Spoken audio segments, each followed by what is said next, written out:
So I had a very interesting experience this morning. I was teaching at the medical school. We have a course called Essentials of Clinical Medicine. So this is where they're learning how to interview patients, physically examine them, and then the course we're in right now, it's bioethics cases.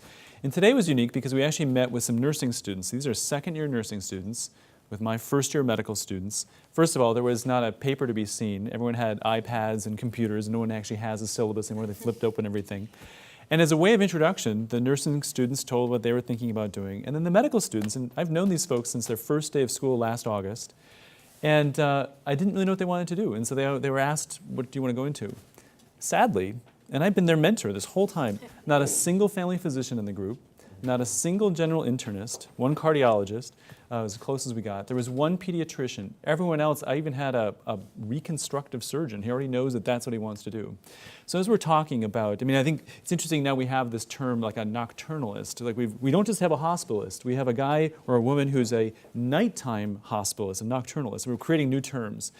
Have you thought about medical education or the academic health center environment and how this is going to engage the millennials who are now in school for the most part? I mean, because I look at us and our graying hair and look out the audience here, we kind of get it, but I think who's going to be leading this charge? And have you been thinking about that a little bit, the sort of the next wave of redefining how we deliver medicine through some of this technology and the care everywhere? I think the exciting part is that they are the next generation, Yeah. and it's in their DNA, the technology, and how they can use it and how clever they can be. It's also a socially responsible group. It's fascinating to see social responsibility come back with a vengeance in schools, and you're seeing people dedicated to service in different ways. So, and how they use technology even in social responsibility. So I'm excited that this is the group that will bridge engineering, biology, and information science in a way we couldn't imagine. So even, I went to medical school at Temple, I graduated in 91, so 87 to 91. We didn't learn even a little bit about genetics, but you know, it was brief. Certainly no information systems, data.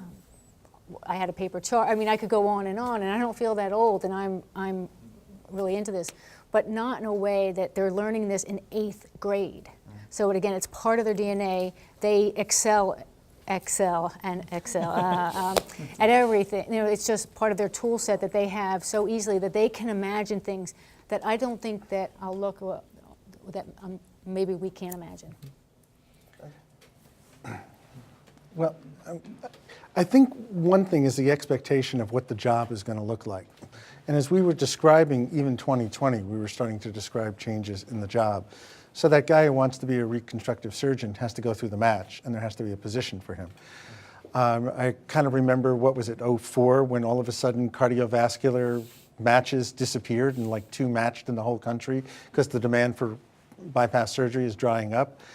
So some of this is going to be led by supply and demand versus the aspirations of the group that you just mentioned. There won't be enough spots if they don't move into primary care, because we're going to see a general redirection towards keeping people out of the hospital, and so the demand for people to be hired into those settings is going to naturally decrease. And some of this is definitely the economics of supply and demand.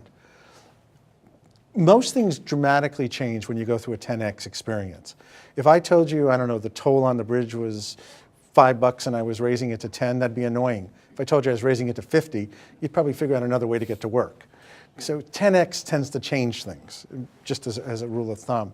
So if I offer to the clinician going forward, how are you going to care for 300 people a day? You can't get down to the 8-second visit. That probably doesn't work too well for anyone. So now you have to make 800 or 300 cognitive decisions a day about how people are going to be placed in the system. So, pardon me for disagreeing with you, but a lot of what happens is they do become managers of data. Mm-hmm. They do become pushers of information. It's not necessarily about that one-on-one personal relationship. While that, again, worked 50 years ago well, now I have therapies that are going to be genomically, omically driven. I'm going to have treatments and cures that make a difference. And using computer-assisted technology to help me get to those answers quicker. And where I can replace algorithms,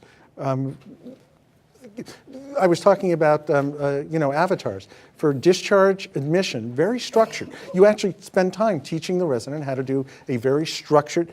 Why does it have to be a resident that's doing it? I mean, I check in at the airport. I should be able to do a structured intake interview, which starts with my chief complaint and moves through, and I should be able to do it voice-driven or talking to an avatar at that point. There's a clinic in Santa Cruz, mental health alcoholism clinic, which already on the web has an avatar for structured intake for you to go through to determine whether or not you should come into the clinic. So we're going to be beginning to see more and more of that. It'll lower the cost, it'll increase the convenience, but then it changes the nature of what you have to train your students to do. They have to be data supervisors. They have to be able to look at 300 patients and say, these are the 3 that I need to see today. I need to see them immediately based on remote monitoring data, a change in whatever parameters are out there. But here's the 15 that my mid-levels need to care for, and I'm the team supervisor for the mid-levels, and here's the 270 that I'm going to be the MyCharts guy for. It's going to be very different, the job. And since I trained to want to be Marcus Welby, I wanted to, I wanted to be with people. I think you're going to attract different people to medical school, people who have a different notion of what they want that job to be. And I think that's just beginning to evolve, and it will probably take a generation, 20 years, before the millennials grow up and get through our crazy education process. The 15-year-olds, he's still a good almost 20 years away from being a subspecialist.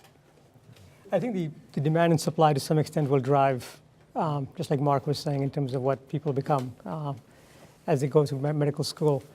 I think it'll also be pretty interesting to see, you talked about, so I should have been clearer. I think there will be physicians who are managing a panel of 300 patients or 400 patients, and there will be stratification that needs to be done. But you still want to be able to get to the 15 or 16 people Absolutely. Who actually need a face-to-face interaction, right? So I think the goal of reducing unnecessary face-to-face interactions by 40%, to me, what you're solving for is not reducing face-to-face interaction, but reducing unnecessary face-to-face interaction so that this scarce primary care physician time is being spent with the patients who need it most, right? So I think that part I 100% agree with.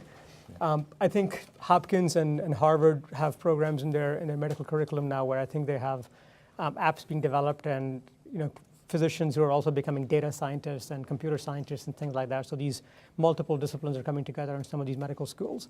I remember hearing about University of Massachusetts where actually it requires that its second-year students or third-year students actually go look up evidence-based guidelines on some sort of a mobile app as part of your practice. So can you go find data to prove that this in fact is effective, what you're trying to do? So I think schools are kind of catching up, but I agree. I think besides the hard skills, there's probably soft skills too, right? I mean, we have all listened to really, really smart people sometimes coming over television or coming over a telephone call or an email where they came across just wrong. So there's a whole bunch of soft skills that will come in terms of delivering this virtually. I think to your point, wanting to be Dr. Welby, I would love to see more of that kind of soft skill with an information broker capability on the backside, with an entrepreneurial flair to kind of look at it as a whole and be more creative in terms of how they approach health and the actual process of care. I think if you look at kids and as they're coming up, I think that they've got a lot of those skills. They've grown up to your point, with the technology and the DNA, having to have a little bit more of an entrepreneurial flair to be able to accomplish all that they've accomplished even to this point. Hopefully we can kind of get them the soft skills. That's one thing that I'm kind of worried about.